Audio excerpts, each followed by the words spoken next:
Hey guys, welcome back to today's video. Today is Sunday, November 13th, 2022, and today we're going to be taking a look at the U.S. House elections from the 2022 midterm elections.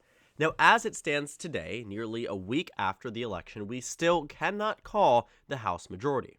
The overwhelming number of seats have been called. We've seen a significant portion of them already finalized and put into the record books by the Associated Press, the New York Times, CNN, etc. But at the end of the day, we still have about 5% of races that are outstanding, and that 5% might actually make or break the Democrats and Republicans in terms of their chances at the House majority. Now, the Republican Party starts out with an initial advantage at 211 seats. The Democrats, however, are at 204. Now, this 204 number is quite frankly right around where FiveThirtyEight expected the Democrats to be by the end of this election cycle. But considering that there's about 20 remaining outstanding races, Democrats will more than likely get a significant chunk of those, if not the majority of those races. And what I mean by that is looking at the remaining races that Democrats have and Republicans have, Democrats are leading in a pretty good amount. It's about 50-50 at this point. Now, Republicans being at 211 at a baseline does mean that Republicans still have a very, very good shot at House control, but Democrats are still walking back the numbers, and there's a significant chunk of outstanding vote all across these districts that will likely benefit the Democrats as we proceed through the next couple of days. Looking at where the Democrats have started off, again, we are right where FiveThirtyEight had expected. They said the Republicans were going to win 230 seats and that Democrats were going to be at 205. Now, Republicans being at 230 is extremely, extremely unlikely. The FiveThirtyEight forecast, quite frankly, significantly overestimated the GOP's chances at winning House control, just as they did in the Senate elections, just as they did in numerous governor elections. Overall, our House forecast here did not end up being super accurate. It actually ended up being a lot more accurate to where it was back around the time period in the beginning of October, when they said Democrats would get about 210 seats and Republicans would get about 225. But considering the trajectory of many of these remaining races, the House majority for the Republicans could actually be significantly narrower than what we might be even expecting, from 225 to 210. It could be closer than that. Could potentially even be 219 to 216. Now, the path to 218 remains very treacherous for the Democratic Party, but let's explore where Democrats have had some pretty substantial victories all across the United States. They did suffer some defeats in some of these battleground districts, but for the majority of them, Democrats ended up winning in many, many of the areas that ultimately Democrats should not have been able to win in. Democrats should have been losing absolutely in all of the districts that were declared to be won easily by the Republican Party, and yet they are still competitive in Lauren Boebert's district. If you recognize her name, it's because you should. She is one of the most outspoken, prominent, and radical Republicans in the House of Representatives, and she actually was given an even better Trump district after the redistricting cycle. If we were under the old district lines, she would have lost this election, but she won in 2018 by 8, she won in 2020 by 6, and then the independent commission here, I guess, not with the intention of shoring up her district, but did with the final map, made this district more conservative, and Lauren Boebert is now only winning by 0.4%. So a significant underperformance for her in this one easily column. But even in the win narrowly column, this is a column that Republicans should have dominated in. Democrats have already won in Washington's 3rd district. The Republicans there ousted an incumbent. What we know about incumbents, by the way, on the baseline, about 90 to 95% in races, especially for Republicans in years like this, will win re-election in their congressional districts. But the Republicans ousted the Republican incumbent here, replaced it with a more Trump nominee, and what you found was that Trump nominee ended up losing, and it's a similar story to what we have seen across many of these races. Republicans found themselves in much more significantly close races that should otherwise not have been this close. Iowa's 3rd was decided by 0.6. Michigan's 10th was decided by 0.49. I mean, in some races, yes, they did well, but still, many of them have yet to be called, and Democrats have a fighting chance when it comes down to these races. In the most competitive districts, Democrats and Republicans have seen successes across the country, but more so on the Democratic side in Connecticut, Illinois, Indiana, Maine, Michigan, Minnesota, Nevada, New Hampshire. Democrats did quite well. They did fall behind in New York. I think Republicans really pulled out ahead. It really ultimately failed because Chuck Schumer did not outrun his margin as expected, and Kathy Hochul is only ahead by about 5 points. A lot more outstanding vote from New York City, but still, only up by about 5 points. If this was any other type of election with any other type of Republican, she would likely be up by 15 points rather than just 5. So to put that into context, a top ticket candidate really can weigh down other nominees in down ballot races, and we are finding that to be extremely, extremely truthful in New York in the 3rd, 4th, 17th, 19th, and 22nd, where Democrats are looking like they're on track for losing all of the competitive New York districts. But in Ohio, Democrats did quite well. In Oregon, in Pennsylvania, they did very, very well. In Texas, even, they held on to some of these districts by some pretty large amounts. Republicans did end up winning, though, some early victories in the evening. That's why many people thought the midterm elections were, in fact, going to the GOP in quite a significant fashion. But by the end of the evening, we soon found out that it was not going to the GOP in a very, very good way. In fact, Democrats were doing quite well. Now, the Republican Party, as I said, is still on track to win control of the House, but let's talk about how Democrats actually get there. But before that, actually, I think it's important to draw a comparison between the last time we had House elections on the national level. In 2020, when Joe Biden was winning on the presidential level, when the Senate went to the Democrats, the House of Representatives actually saw Democrats lose 15 seats to the Republican Party in this election. It was supposed to be a very good year for the Democrats. They were supposed to expand their House majority. And not only did they not expand it, they could not expand it. They lost seats to the GOP. It wasn't even a neutral year. They actually lost ground. It was a overperformance for the GOP on a down ballot way that was very, very significant. One that told Democrats in 2022, no matter what, they were not winning House control. But that doesn't seem to be the reality at this point. At least House majority is still very much within reach, not to a likely extent, but still very much within reach. And considering how narrow we expect this House majority to potentially end up being, some of these special elections may actually determine the balance of power over the next 2 years. It will be very, very interesting to watch. But looking at this 222 to 213 map, I want to first show you the won easily column and the win narrowly column, because what you will find is that not only did Republicans dominate in these areas, in many of them, it wasn't even close. I think the closest that we had seen was nowhere near what we are seeing now with 0.3. I think at most, the closest here was about Republican plus 14. When it came down to the Republican districts expected to be won narrowly, you found here that the closest race of this entire column was Republican plus 7. Democrats have already peered into this column and taken one of the districts from the GOP. So to know that we are working in two separate types of realities is quite interesting. In addition to that, when you look at the toss-up districts, this is where it really, really shows a significant underperformance for Democrats in every single, and I say this honestly, in every single toss-up district in 2020, the Republicans won. They cleared this field. They won in Arizona, California, Illinois, Indiana, Iowa, Michigan, Minnesota, Missouri, Nebraska, New Jersey, New Mexico, New York, Ohio, Oklahoma, Pennsylvania, Texas, Utah, Virginia. What they did was ran the map and won everywhere they needed to. They weren't done there.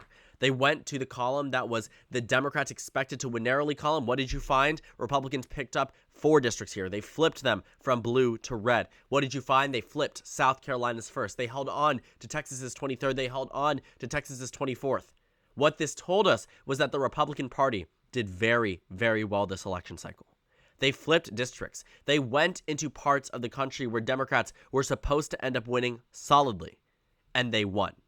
They went into parts of the country that were competitive and not only won them, but won every single one of them. So now when you compare the columns here, you can see why this midterm was so shocking. Because in a year like 2020, where again to remind you this was the first Democratic trifecta elected since 2008, and Democrats still lost 15 seats, Democrats were gearing and bracing for the worst. And a very, very good scenario came out of the midterms. Maybe not necessarily the best case, but certainly very, very close there. So now that we've had all of that discussion about the past and how Democrats have done so well, I think we've seen a lot of that in the mainstream narrative because it's true. Democrats have done very, very well. There is no way to spin this in the positive for the GOP. But on the House level, the House majority will not come easily. It will not come easily because it's not an easy task to see how Democrats come from behind in some of these districts. But for some of them, I think it's absolutely possible. So where we are right now, the Republicans are leading in 221 districts. Democrats are leading in 214. This would mean about a 7-seat majority for the GOP. Nothing super substantial, but still a majority for the Republicans nonetheless. but nonetheless. But the reason why we have outstanding vote is because there are still a lot of votes yet to be counted. In California, the largest state in the entire country, has different laws when it comes down to counting ballots. You can see here that in some of these districts, about 53% of the vote is in. Keep in mind, we're a week off from the election. 53% in California's 3rd and California's 22nd, where the Republicans lead by 6 and 5 points, respectively. In California's 45th, Michelle Steele leads by about 7 points, but only 70% of precincts reporting, and Democrats look like they're on track to win in California's 22nd. They're becoming a lot more confident about that. Some people have even called that race for the Democrats despite the Republicans being ahead. You can see in some of these California districts, and in some of these closer races as well, that Republicans could end up losing. Now, in California's 13th, you have about an 84 vote margin between the two candidates here. Democrats believe that as the remaining vote pours in, the Democrats will win here. They have already seen calls from different companies in Colorado's 8th calling it for the Democrats, so that one is out of the question. We've seen many people start to call some of these other races. Mary Peltola is likely to hold on to a lot of these Democrats in these other areas, simply because a lot of the outstanding vote is Democratic vote. What we will find is that Democrats will be much closer to about 210, 211 as we get through the final count of these ballots. But in order to reach 218, what it would require is an outperformance in some of these areas, which isn't going to be the likeliest outcome. We can see here on the betting odds, Democrats have about 13 cents. The Republican Party's 88. It's lower than where it was on Election Day. However, it's certainly not as high as Democrats would like it to be, especially after a call recently showing that Mike Garcia is going to win this California 27th district, but it's still in possibility for Democrats to do it.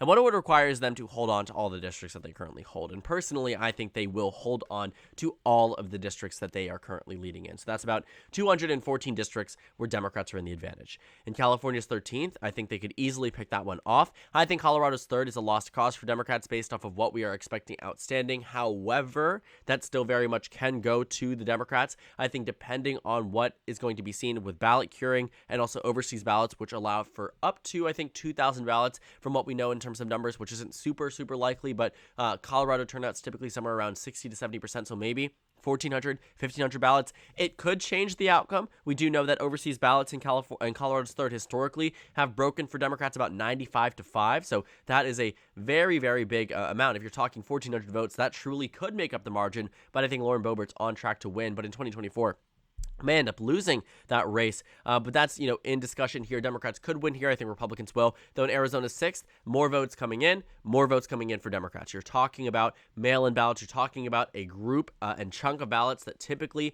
benefit the Democrats, so that could go to the Democrats as well. You would have to see a victory for Democrats in some of these remaining California districts, because right now, quite frankly, Republicans are ahead in some of them. So it will take a lot of clawing away up these districts. Democrats would have to really go deep into what the Republican Party is already expecting to hold, but 218 is not out of the question. And 221 to 214 also on a very interesting level is one of the best cases I could personally think the Democrats could have imagined or envisioned after this midterm cycle. The path to 218 is not easy, but it's there, and it's something that was never there ever before. Democrats had just a 16% chance at winning House control after 2022, which is around the same as Republicans in 2018. The only difference, Democrats ended 2018 with a 40-seat pickup and 235 seats. Republicans are looking at a pickup of just single digits. And considering Kevin McCarthy's speeches and statements and press releases saying that Democrats were on track to lose 30, 40, 50, even a year ago, he said Republicans may pick up 60 seats in 2022. You have to drop the zero for that statement to be accurate, because what you are finding is that not only did Republicans significantly underperform their expectations, they did not win the House as easily as they should have, and potentially may not even win the House. To reiterate, I think Republicans are the outright favorites when it comes down to House control, but I've been wrong about that before. And I think what we need to wait on is to see what the outstanding vote is going to say, how ranked choice voting will end up coming out in Maine and Alaska. Because what we are finding again is that Democrats significantly, and I say this because everybody was saying Democrats were losing the House, and in some cases by some pretty significant amounts. Everybody was saying the House was going to the GOP, and there was no question about it. And while that initial surface level statement that Republicans will win control of the House may end up being true, it will not be easy. And it sets the Democratic Party up for a very, very solid chance at winning back House control in 2024. Democrats truly could take all of these districts that they lost this time, and with just a simply better national environment where they don't have a president down by 12 points, where they aren't expected to lose the national popular vote, Democrats could end up winning back House control, quite frankly, easily, based off of this election result. So right now, as the numbers stand, 211 to 204, Republicans in the advantage. Republicans lead in 221 districts. Democrats lead in 214. The path to 218 is there for Democrats. The question is, do these mail-in ballots actually get there? And honestly, I could imagine a reality where we end our House elections with a number of 219 to 216, but ultimately, it comes down to the outstanding vote in some of these counties and districts where just about 50, 60, 70% of the vote is in, which will make or break the Democratic or Republican majorities after this election.